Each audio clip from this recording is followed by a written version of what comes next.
First Minister of Scotland Nicola Sturgeon has warned British Prime Minister Theresa May that her opposition to a second independence referendum will become democratically indefensible, as she tabled a motion mandating both governments to start negotiations on the legal mechanism used to transfer powers.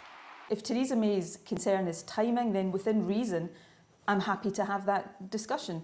I've trying to find some consensus here. We both say not now, so we agree on that.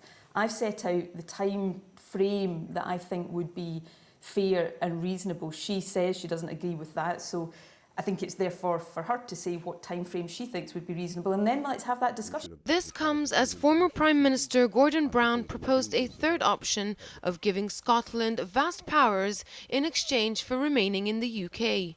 He said leaving the British market would be a massive risk to Scottish jobs and trade, as 65% is with the rest of Britain and only 15% of trade is with the EU. She says the European single market is so important for jobs, for investment, for trade, for exports, for everything that the Scottish economy does. And then she cannot bring herself to say that the British single market is important for jobs, investment, export and trade. And she cannot do so even when 4 times as much trade and 4 times as many jobs are dependent on the British single market. If the issue is, as she says, jobs and industry and investment and trade for the future, then you cannot discount the 50 billions of trade we have with the rest of the United Kingdom and simply talk only about the 12 billion of trade we have with the European Union.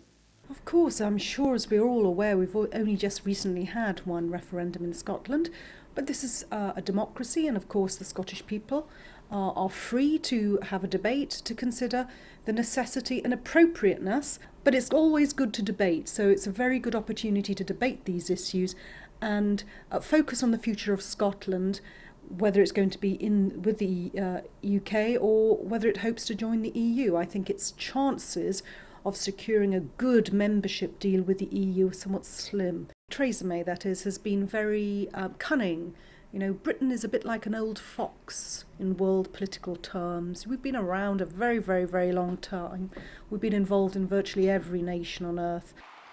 However, Sturgeon has said that an independent Scotland would apply for full EU membership and keep the pound, as it is just as much their currency. Aside from trade and unemployment, healthcare, education, public services and virtually almost every sector of the British economy face uncertainty at the moment, as ambiguity intensifies over possible Brexit strategy negotiations, and Sturgeon faces a challenge to garner support for a second referendum. From Downing Street, this is Sarah Glubb, World Economic Review, Kuwait TV.